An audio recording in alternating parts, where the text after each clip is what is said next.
señoras y señores diputados. Primero que todo, darle la bienvenida a la señora defensora, siempre es un honor. Un gusto tenerla con nosotros y muy orgulloso de la defensora que tiene este país. Y más que todo, agradecerle desde acá, desde esta curul, el acompañamiento que le ha dado usted a los grupos en mi oficina para poderle resolver todas sus necesidades, sus inquietudes que tienen. Señora defensora, siempre he dicho que fue un acierto el haberle escogido como defensora y me siento sumamente orgulloso de haber participado, así que bienvenida a esta su casa. Señora defensora, ¿está usted de acuerdo, voy a ser muy puntual, que los SECUDE los asuman los Cincinnati?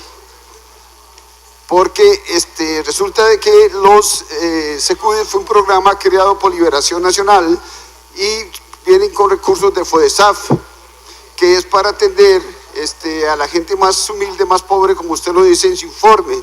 Sin embargo, lo quiere tomar en este momento el Ministerio de Salud, porque usted dice en su informe, o lo que estaba leyendo hace un rato, dice: la mayoría de quienes acuden a la Defensoría de los Habitantes son mujeres y hombres de escasos recursos, agotados por una maraña institucional poco comprensible, que necesitan de una acción estatal para garantizar el pleno ejercicio y goce de sus derechos en medio de la pobreza, la exclusión, la falta de oportunidades o la enfermedad. Son personas que no han recibido un trato justo o digno en distintas instituciones del Estado, que han sufrido de ineficiencia e ineficacia. ¿Podría señalarme con precisión a cuáles instituciones se refiere o si es en general? Luego dice que a pesar de la amplia oferta de programas existentes para la lucha contra la pobreza, esta sigue afectando a casi a la cuarta parte de la población. Una de las posibles razones es el inadecuado direccionamiento de los recursos. ¿Considera usted, señora defensora, que se están haciendo mal uso de los recursos? Le preguntaba a Carla Prendas, creo, sobre los recursos de FODESAF. Sin embargo, usted dice que por lo que no se conoce a ciencia cierta el efecto de los recursos de FODESAF en el combate de la pobreza. Al no conocerlos, ¿cuáles son las razones por las cuales usted no conoce el direccionamiento de estos recursos, señora defensora? Tal vez con esas preguntas, porque tengo solo 10 minutos, y también en las respuestas, y de nuevo decirle gracias por estar con nosotros y felicidades por ese informe. Gracias, don Jorge. Le vamos a dar la palabra a don Luis y posteriormente doña Montserrat procederá a dar respuesta. Gracias, señor presidente. Muy buenas tardes, señorías, y muy buenas tardes a la señora defensora. Dos preguntas muy concretas que tengo acá. Una es sobre su participación y preocupación por parte de la Defensoría en torno al derecho a la alimentación que tienen los costarricenses. Esta Asamblea Legislativa, debo decirle, señora defensora, ha venido trabajando en torno a este tema, y ciertamente conocerá usted y reconocerá nuestra preocupación en torno a los comedores escolares. Estamos tratando de pasar de un principio de responsabilidad por parte del MEP, de parte de un gobierno, a un tema obligatorio por parte del MEP para garantizarle el derecho a una alimentación los 365 días del año a nuestros niños y niñas. Leyendo el informe sobre este tema,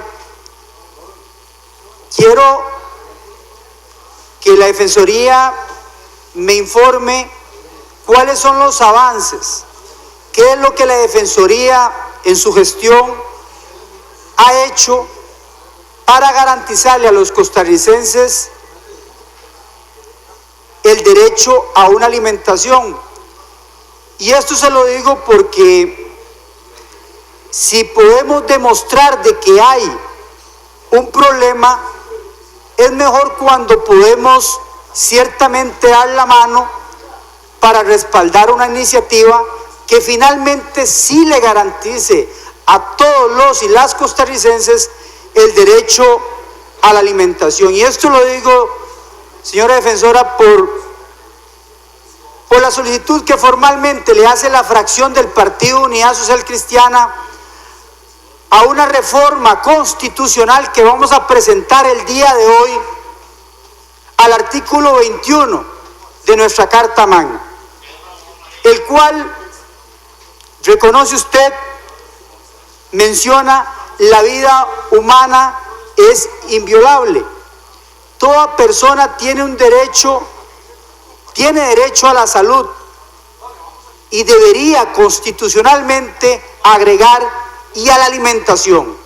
Con este derecho constitucional debe haber y debe existir de parte de un gobierno una política pública directa para cumplir con este requisito.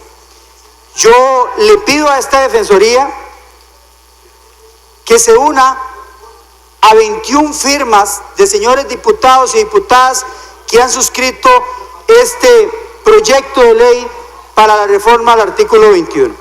Esa es una pregunta, una observación y una solicitud de colaboración y de apoyo en torno a este proyecto.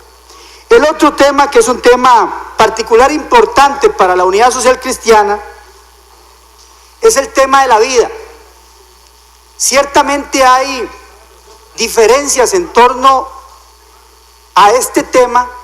Lo encontramos cuando entramos en la discusión de la fecundación in vitro, y me parece ciertamente que esto deja a las señorías, a la Defensoría y al pueblo de Costa Rica tener ciertas diferencias,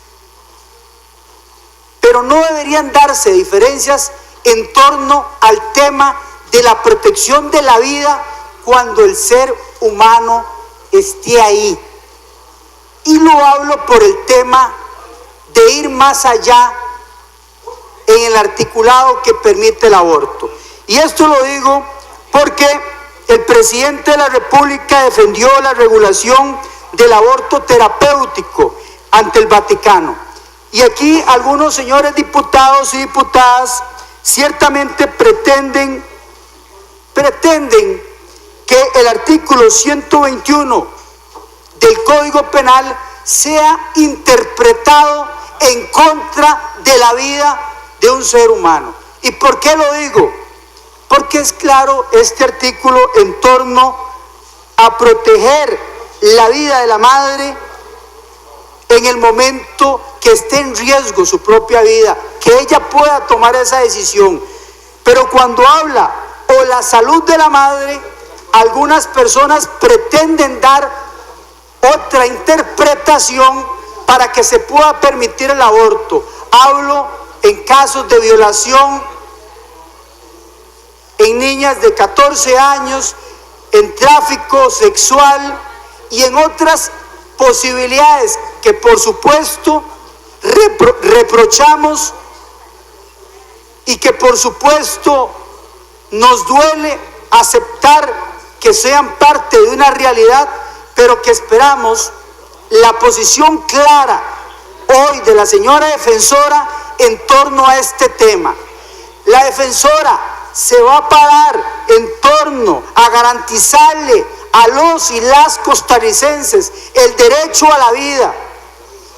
En el caso particular del artículo 121, o considera un derecho humano el permitirle a una mujer avanzar en otro tipo de interpretación cuando se refiere a la salud.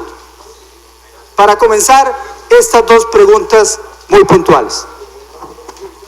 Muchas gracias, don Luis. Tiene la palabra doña Montserrat para responder. Muchísimas gracias, señores diputados. En relación con los ECUDIs, si hay algo que ha sido claro la OCDE en relación con Costa Rica, es que es necesario fortalecer la red de cuidado para permitir a las mujeres insertarse en el mercado laboral y sobre todo para lograr un mayor crecimiento económico para este país. Esa es la relevancia que tiene la red de cuidado. habría que estudiar el punto de si lo debe asumir los NCNI. Lo cierto es que sí, en este momento están subutilizados, pero son muy importantes y hay que evaluarlos.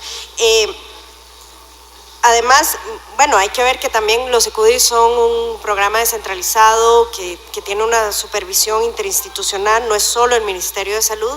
Entonces, bueno, ahí habría que quizás mejorar la interacción entre las instituciones.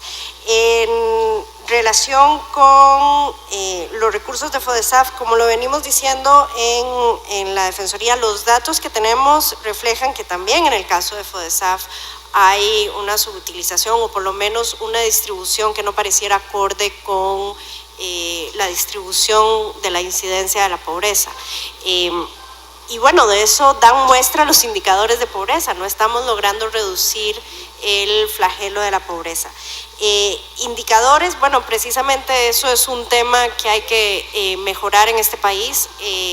La Defensoría está trabajando con distintas instituciones para mejorar los indicadores desde una perspectiva de derechos humanos, pero sí, efectivamente, ahí es necesario mejorar el tema de los indicadores. El derecho a la alimentación, a ver, el tema de los comedores escolares es importantísimo. Hay niños que su alimentación depende de los comedores escolares y ahí también, bueno, ahí van los niños que sufren de mayor pobreza, de pobreza extrema, e incluso van sus hermanos. Sí, efectivamente vemos con preocupación el tema de los cierres durante las vacaciones, porque si muchos de estos niños dependen precisamente de esa alimentación, pues en las vacaciones sufren o pueden sufrir en relación con su derecho a la salud. Sobre la reforma constitucional, me encantaría ver el proyecto de reforma. Sí creemos que es importantísimo que se reconozca el derecho a la alimentación en nuestra constitución política. Y en ese sentido veríamos desde ya, bueno, preliminarmente con buenos ojos que se haga este intento de incluirlo en la Constitución, y nos encantaría, sí, efectivamente, analizar el proyecto. Sobre el aborto terapéutico, a ver, el tema es hasta dónde llevamos la discusión. Para la Defensoría de los Habitantes, el tema es que el aborto impune está ahí, y se han dado casos en los que sí, efectivamente, ha estado en riesgo la vida de la madre, y se le ha obligado a llevar a término un embarazo. Por ejemplo, en el caso de malformaciones incompatibles con la vida extrauterina, ha habido casos en los que, bueno, y esos casos están ante la Comisión Interamericana de Derechos Humanos, en los que se obligó a la madre llevar a término el embarazo. En ese momento, la ausencia de una norma implica que aun si la vida de la madre está en riesgo, los médicos no tienen una guía para poder decidir y practicar, y al final de cuentas son situaciones límites, son situaciones extremas donde la vida de la madre está en riesgo, eventualmente puede haber un tema de salud importante, y en esos casos debería de ser la madre y su familia quienes decidan, y no el Estado por ellas, porque se trata de un tema central, neurálgico de su vida. Sobre las otras interpretaciones, en este momento el Comité de Derechos Humanos de Naciones Unidas está discutiendo una interpretación sobre el derecho a la vida. Ahí vamos a tener muchísimas luces sobre los alcances de este derecho. También sí hay que responderle al Comité de Derechos Humanos, porque plantearon el tema de qué pasa durante la violación. En esos casos, pues es bastante complejo. O sea, ahí hay una discusión que hay que tener en esta Asamblea Legislativa.